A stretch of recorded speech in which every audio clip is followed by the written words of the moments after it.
Hey, what's up, all? This is the scenario speed bumps. Number 4, fairly short, but involves more things. There's actually rolling for command points, dispatch points. There's, what's the other thing that they have here? So rolling for those. Oh my goodness, what's the other thing? Oh, events are in it and trucks.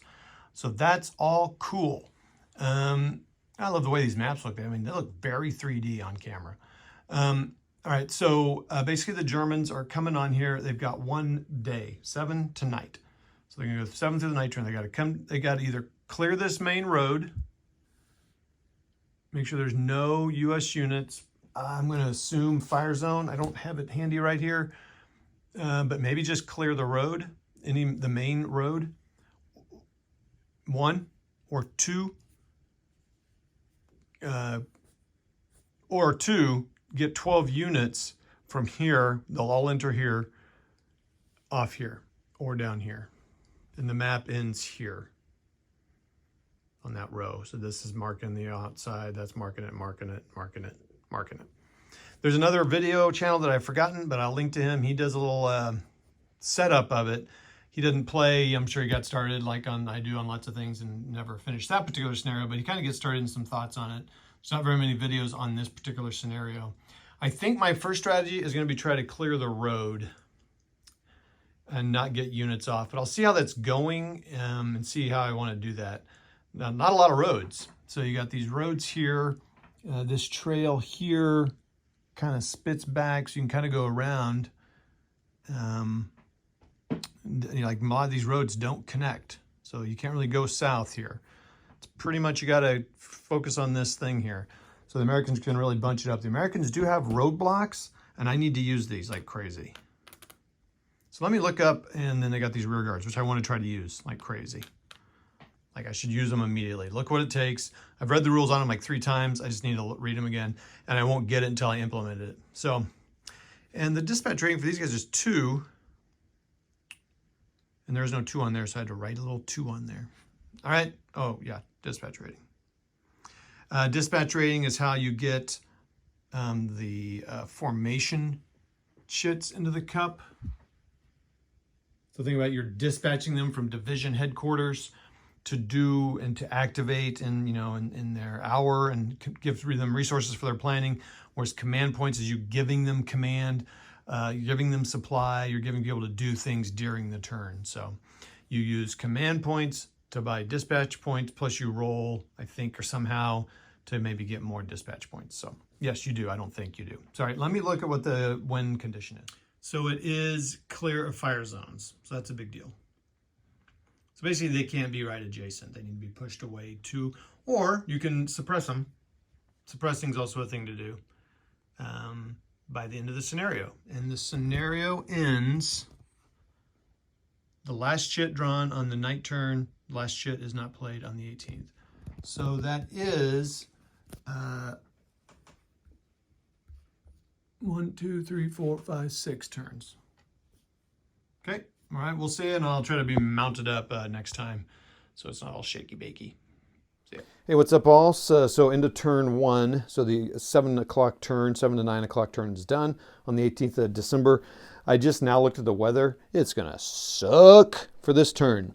So the 18th of December, the first 2 turns are fog, which in game turns means -1 fire rating, -1 assault rating, max line of sight is 2 hexes. All movement costs +1. So I can skirt around guys easier, but everything costs so much more to travel on stuff. Then I'm going to have 2 turns of rain, -1 fire rating, -1 assault, max line of sight 3, all movement costs +1, unless in column on primary road. So it's a little better, but I'm not going to get down the road. So here's the road. Here's the road. There's a ton of Americans on it. Got a minute work. Got a roadblock here. So they're just, everyone coming on is just going to go around that. But that's going to cost a lot to go around it. You got a tank here who's putting a fire zone out. So on the division activation, that's slowing it down.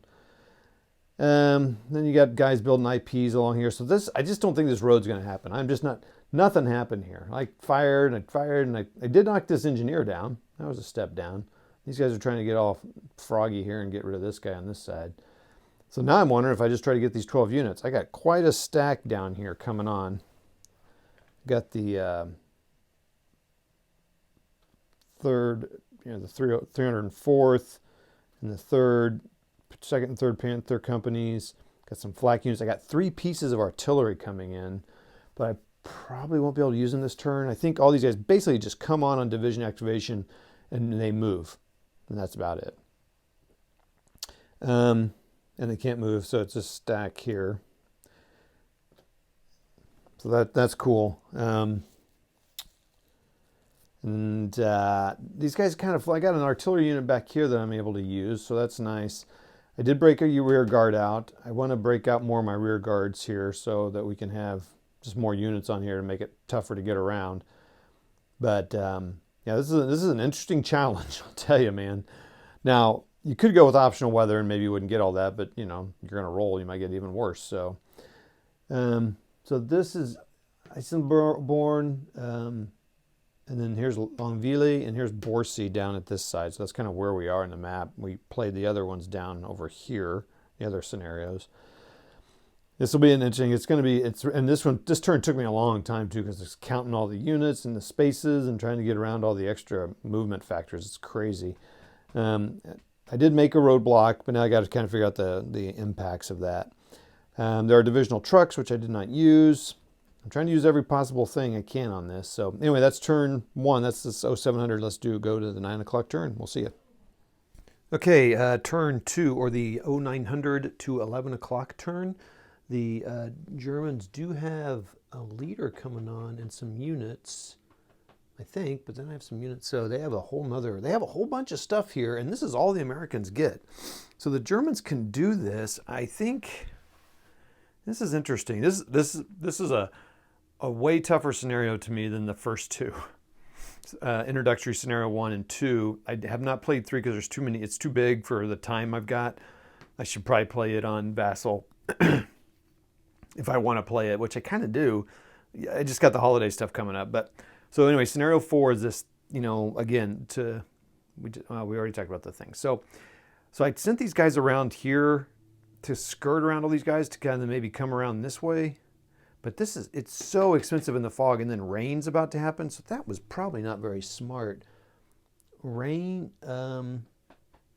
yeah, movement cost is +1 in lessened column on primary roads. So at least it's not extra cost on the roads like it is with the fog, which I think is pretty cool. I'm just like super giddy about some of the little things here. So again, I'm gonna have to pay that double things, but these guys on the road can maybe just haul down here.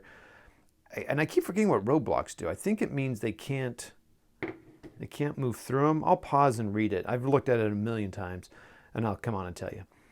So the Americans have done a pretty good job of holding these guys up. They've now backed off. I've got these 2 guys up here to kind of keep them from going around here. And they're going to take op fire shots, but then I'm going to have to quickly move them off. But as the Germans, I think I was going to go over here, maybe get on this road and come through the train. But this is, I gotta do some counting here. And in between turns, I need to count because it's very expensive to go through this, and they have to like go up and around because they can't go through woods at all. And some of these are wheeled, and I could be in trouble with that too. Like wheeled is super expensive. So wheeled is 3 per hex.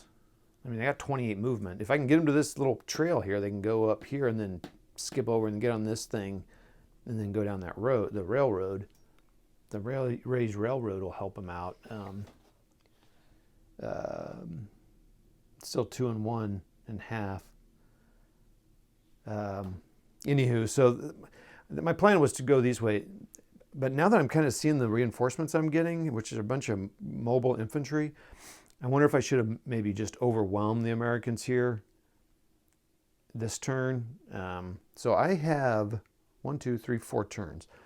I now have 2 rain turns, a normal turn, and then night, which is super limiting. The Americans need to make two more rear guards and keep making those. And I made a couple. So now I've got 3 roadblocks, so that's cool. I don't think the roadblocks matter for victory conditions. Now that I'm looking at this, maybe the Germans can do this. I don't know. They're gonna have to haul butt and get down here. So, oh wait, should I have done something with this guy? And then I got this guy way over here with a cohesion hit. I tried to rally and I couldn't. Because now this is the first game I've had people out of command, and that is a pain in the butt. I've been doing some reductions of these Tigers. I mean, they've been putting some hurts on these guys over here with artillery and firing. I had 2 yellow units here, so that yellow unit is direct HE. Took 2 steps out. That's a lot. So the Germans lost this mobile infantry unit, 1st Panzer off 2, and the Americans lost this guy, the D company of the 2nd of the C company commander R. I think it's Rammer. So they lost 2-step unit too. So there's been 2 equivalent steps of units lost. So I don't know if I'm going to go for that 12. I think what I'm going to do now is I'm going to focus on eliminating the Americans, because the Germans have much more firepower, so they should be able to do this and just concentrate. Now it's really hard for infantry to take out tanks, but I think overwhelm them and swamp them out. They do get this artillery. I'll roll for contact here this turn. So they could have this artillery. Hopefully they get it. If they do, they'll have it for 4 turns. And I really need that. So I got to the Americans are doing a good job of getting way down here to clear the road. So that's probably what the Americans will do.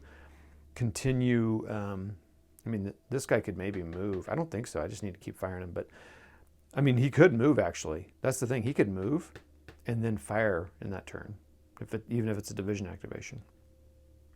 And then he could get down here near the road. And it's just this primary road, so it's just this road. So if I keep making rear guards, like I'll probably put this guy like way the heck down here in Longville or something and build a, oh, he may not be able to, this is a rear guard. He may not be able to build a IP, but I'll check. The rear guards are 0-step units, so I actually need to make sure I need to make sure they have fire zones. So do 0-step units have fire zones, and do they count in the victory conditions? And what do roadblocks do? Took some step losses here. There's a couple German units here. He's out of command. I moved my commander up here so he can command this guy and get him moving around, kind of harassing these people, and maybe get in here and be a spotter. That's what he needs to do. The viewing range goes up to 3 hexes this turn and not 2. Dispatch points for the Germans are pretty good, so they can put all their units in. And dispatch units for the Americans are pretty bad. They're at 1, command's 2, and command is pretty decent at 4. The first one is a direct command. So I can, well, you can't command artillery. No, all artillery is that artillery is not independent actually. Okay. So I gotta hope I get command here. I gotta figure out how I'm gonna do that with my commanders. Direct command. All right, this is interesting. All right, so this is fun. As I talk through it, I talked a long time. Oh, dang, 7 minutes. Come on, man. I should probably get rid of the silences, though. All right, I'll be right back. Let's see if I can figure out what get that rear guard thing in the 0-step. All right, a roadblock simply negates all road effects. So it's basically like you're on whatever terrain you're going over. So that's good. So like in this rain turn, it won't matter. So you can still go through them. So it's kind of cool. You can go through them if you can. That's interesting. So it's actually a good idea to put them in.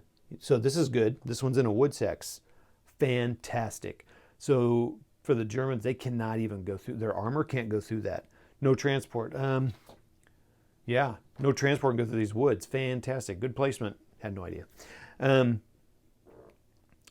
So no, oh, that's awesome. Okay. So, but engineers can remove them. So I have some engineer units in here. They need to definitely remove this one. That's awesome. Engineer unit simply spins an action to remove it. They don't even have to pass a troop quality check. Fantastic. Leg infantry units not in column can also do it. Oh, okay. Leg infantry units. It's an engineering action swap fire. So the victory conditions are free of American units and fire zones. So let me make sure rear guard is considered a unit, which I think it is. And well, it starts out, rear guards are units that break off. It is interesting. It says a rear guard belongs to their formation. A formation is like, so that's a formation. I would have no recollection what that guy broke off from. I have no idea. So I gotta ask about that. Okay, yeah, they get a fire zone. The only people that don't have it are, you know, if you have a unit. Well, you have a fire zone unless you're indirect HE, in-placed artillery, organic artillery, or mortar unit. You also don't have a fire zone if you are suppressed, because you don't have a fire zone. I need to note that in my rule book. But so they have one, so they count. So I can get this rear guard like all the way back here on this primary road. And I think I was thinking about putting it over here, because is that a primary road there? Yeah. So yeah, actually the best place to put it is in this woods. Although Longville works too, because if I'm using the strategy of getting units clearing the road, then Longville would be a good one to put it in, or the woods. I think. What is Longville? Oh yeah, Longville is a town, so it's a -2. Woods is also -2, so either way. Okay, I think that's it for the turn. I felt like there's something else I wanted to say, but that's it. We'll see. I'll try not to go so long each turn, so I've got 4 turns. Yeah, so that's the 11 o'clock turn. Had some stuff happen. Changed my strategy a little bit. So I moved the Kampfgruppe Kolken. They were all up here. I moved them, swooped them down this way. So they can take care of these guys over here, while the this Kampfgruppe, which is, pardon me, Gutemann, can come in and take care of the guys that are up here. Well, sure enough, they did that. They got rid of the rear guard. They got rid of one rear guard here, and then this guy made a rear guard over here. So that's a strategy, I think, for the Americans. They got to keep producing these guys, because I couldn't move this guy out of here because it was a division activation. So they took care of that rear guard, got him out of there. They cleared out. They did clear out a roadblock. They need to clear out this roadblock. That engineer's in there to do that, so that'll clear up for the last group that's coming in the 1 o'clock turn. This is the 11 to 1 o'clock turn I'm talking about now. They did push the Americans off this road here, but Germans really have to push them up here and, you know, get them to, because they all still have a fire zone on here. I have 3 turns left in which to do this job. The biggest challenge now is we got these units way up here. I just did a rear guard that's over here. He's going to put an IP in improved position. He'll put an improved position on himself. Unfortunately, I don't have any more. I can't make any more rear guards here. But so if he's way back here, he's in a town, so it's protected here. I could also put him down here in this forest, but this forces them to come down further through and be in column and do all that business. So so that's what the Americans are going to do to try to prevent the Germans from achieving their goal. And it's been some good stuff here. I think I've been doing everything right. I think we have another rain turn, but this was rain, so the range was further, 1 hex longer, so you could see 3 hexes, but everything, you know, was -1 for firepower and assault, and I feel like something else. I did have a close assault, and I got rid. The Americans lost a full company in an assault by engineers, because they were suppressed. It's really important to think through the sequence of events that you do, sequence of activations, firing on a hex, you know, suppressing them, and then moving in and assaulting and doing all that business. Germans are down to 0 command points. Americans are down to 1. I've been using up command points like crazy. Probably a little bit more liberal than I should with them, but got to make stuff happen. I did get a heavy, oh, these barrages need to come off. I did get a heavy barrage on. That was kind of nice because this guy got his roll here. No, the German did, because he's at a 5 and he got the 7 and he only went down to a 6. I think on the guy I fired. That doesn't sound right. I might have done something wrong there. So it doesn't matter. He's off. Wouldn't have impacted the play of that turn. So this is kind of my strategy here. So now these guys need to start swooping down here. They got to get rid of this guy that's under this barrage so that he can stop making rear guards to watch. This guy, I'm going to have him hustle down here probably, just to make these Germans follow him. So you also have to be careful now because this guy's an independent. And so he's going to be harder to activate.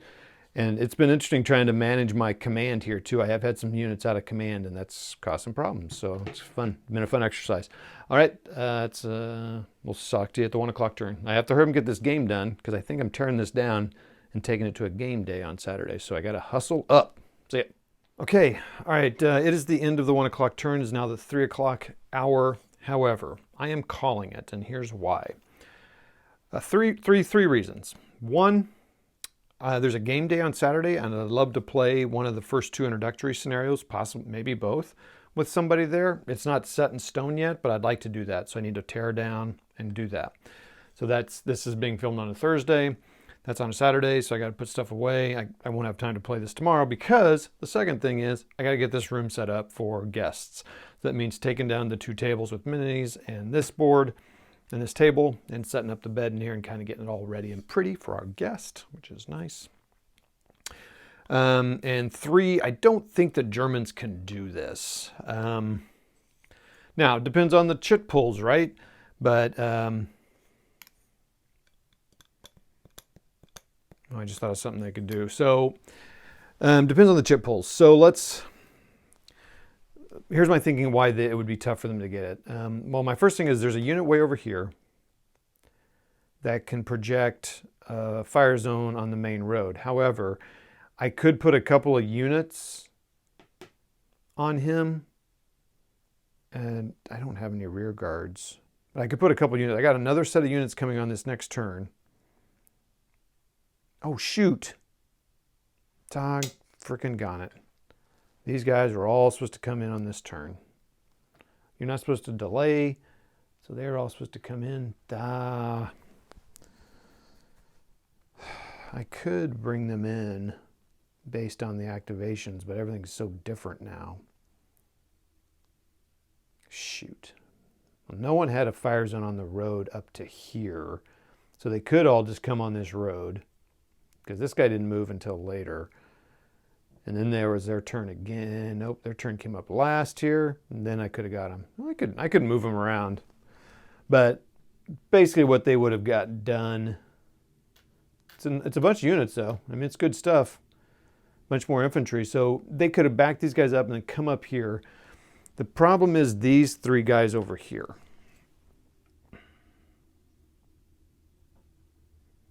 These are infantry units. There's another one in here. He's now in command, so I can move him back here. So I would have 4 units, one of which is under IP. I would start putting these guys under IP and then get somebody in Boissy. And this guy's in Woods. This guy's in Longueville with an IP. This guy would get under an IP, maybe. So it was going to be tough for me to clear these guys of the road and come over and clear these guys off the road to make it so there's no fire zone. So tough nutties to crack there. I hope I did those right. That seems really tough for the Germans to do that. I think, so there's a lot of little rules I got wrong. So let's look at that. Maybe we should cover that last. So pretty successful turn for the Germans as far as casualties. These 2 units were knocked out. So that was good for them. Did this happen on an assault or something? It was, or was he already reduced? He might have been reduced, I think. So a couple more units destroyed. There were the activations. This is what would be coming up first the next turn. The Americans don't have any command points. So that'd be just a skip. So these guys went first because they were first because drawing, and then they went again. Got command points, did a bunch of stuff. I felt like I was doing good with them. I mean, I'm pulling them back. Here, I'm pulling. So this is all the Americans. I pulled them out of this sector where they were engaged, and I'm getting them back here. Maybe get another engineer unit back here. Get another at least one more roadblock on here. I could be doing better with roadblocks. There's a couple units here. These 3 units are going to move back here. So it's just pushing them so the Germans have to come forward. This guy's he's fine up there. He's not counting anything. Although I guess I could move him up here, and then he would actually, yeah, he might want to move over here, and then he'd have yet another person with a fire zone to the city. But there's so many units that you can surround people. Oh, shoot. So this guy could probably move over here, and then, or even over here. Well, that's really hard, but somewhere over here to get a fire zone onto the road. So I feel like I was doing pretty well as the Americans, honestly, in defense. Germans, I mean, forgetting your reinforcements. They were sitting over here in the box, and I just kept forgetting to. I just was thinking, oh, something's got to come up. Well, 2 things came up, and they could have moved twice and activated twice. But I did, with the points what I wanted to do, they would have been more coming over here and reinforcing. They could have reinforced. They could have come up here, and these guys could have abandoned this section. I did get a hero on an event, so that's cool. And I had the event twice come up for the Germans where I rolled a 6. And if they had fire zones or someone surrounded, which they did twice, if that American had lost it, they would have been eliminated. So that would have been really bad for the Americans, but twice they passed their quality check, so that was good for the Americans.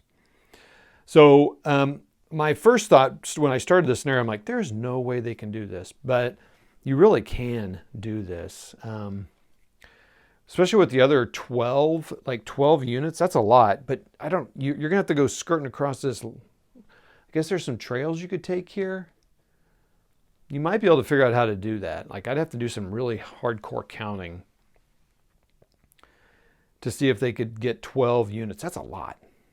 I mean, I don't know. What do they got? 1, 2, 3, 4, 5, 6, 7, 8, 9, 10, 11, 12. That's a lot of units to come off the board. So that's possible, maybe. I mean, that'd be all this plus this shooting, but you couldn't wait for these guys. It's got to be one of these. You got to start them with some of the guys that were on the board. So maybe skirting around them. So that would be interesting. But I think it is possible to win as the Germans. Smarter play. Though, let's look at the rules I forgot. I was cheating for the Germans as well, not realizing it until I was reading the rules today.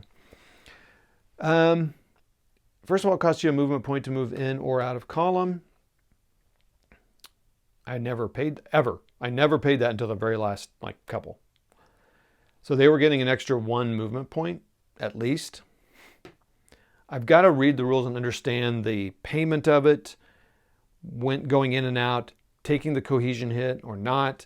I don't think I was playing that 100% accurate. So that could be an issue for both sides there, especially the Germans, since they really have to hold. But in fact, I know I didn't, because I was rolling a quality check for that, and you don't take that, you just take a cohesion hit if you go in and out the same turn.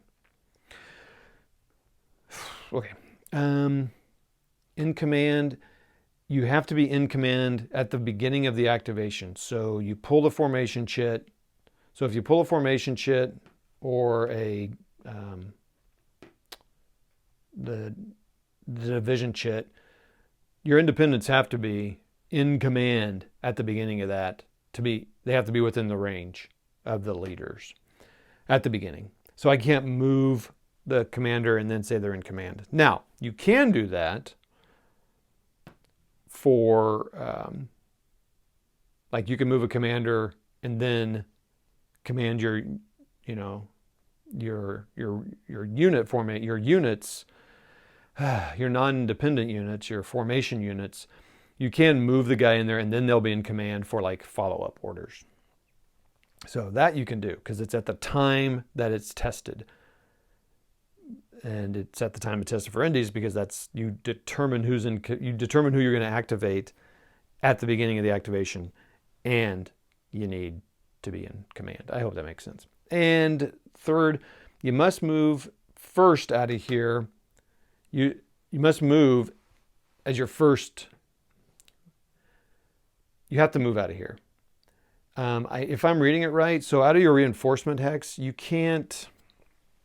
What I did for the Germans, this is another cheat, is I passed and then I paid for them to move out so they could get into the fire zone. I don't think you can do that. That's one I'm going to ask, but I feel like it was pretty clear when I read it. So, yeah, so that gave at least 2 of my reinforcements extra movement that they shouldn't have got probably. Cost me a lot of command points. So, but that I have to check. I think that's it. I think they can win it. This is definitely not as easy as a scenario to grasp as the first 2 introductory. This is not an introductory scenario. This is a regular, well, small, but semi-regular scenario. And it's really interesting. I thought, oh, there's not very many units. I can crank this out. There's a lot of units on this for the Germans. And counting the spaces and what's used was a lot. That's what took me a lot of time. Like 1, 2, 3, 4, 5, 6, 7, 8, 9, 10, you know. Just trying to move them on the clear hexes it's tough with the rain and fog, and you know, you kind of I probably needed to go slower than I was. But okay, so again, I'm having a great time playing this. I had a great time playing it. I hope I can get somebody to teach to help me learn it better this Saturday. I